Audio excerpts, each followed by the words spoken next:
In May 2002, the Clifton Backies was designated as a local nature reserve because of its diverse wildlife, its recreational open space, and its potential for education. The diverse habitats of Clifton Backies support many different species of mammal, bird, insect, and plant life.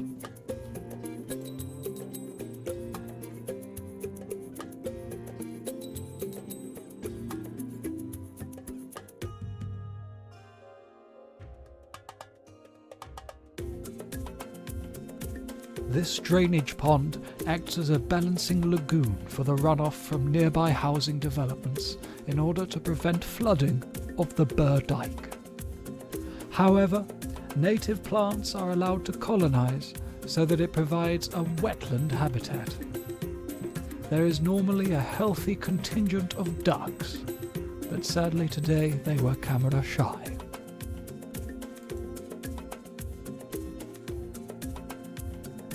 Expertly filmed by our cameraman's steady hand, we approach an area of grassland rich in wild flowers and grasses. A few you may be able to recognise are knapweed, crested dog's tail, and red clover. No? Nope? Too muddy? Yes, you want to keep your boots dry, don't you? Oh dear me. Well, on to the next area. Beyond this simply impassable mud lies the old hay meadow. Thought to have been managed for a hay crop at one time, this area is now a little derelict, though plants indicative of this habitat such as pignut and great burnet persist. Welcome to the scrub woodland. The scrub areas provide valuable habitat for breeding and wintering birds, including several species of warblers. Short-eared owls are occasionally seen here in winter hunting over the grassland. Plant species you will be able to find in this area are hawthorn, blackthorn, oak, ash, apple and wild roses.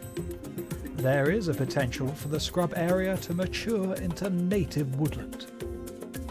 The main management practice is coppicing, in order to encourage understory species and develop structural diversity while maintaining dense cover areas free from humans, which is a good habitat for larger birds. It is here at the site of the old aerodrome buildings that we leave each other. Please ensure that you look after your nature reserves while visiting. Nobody likes a litter bug.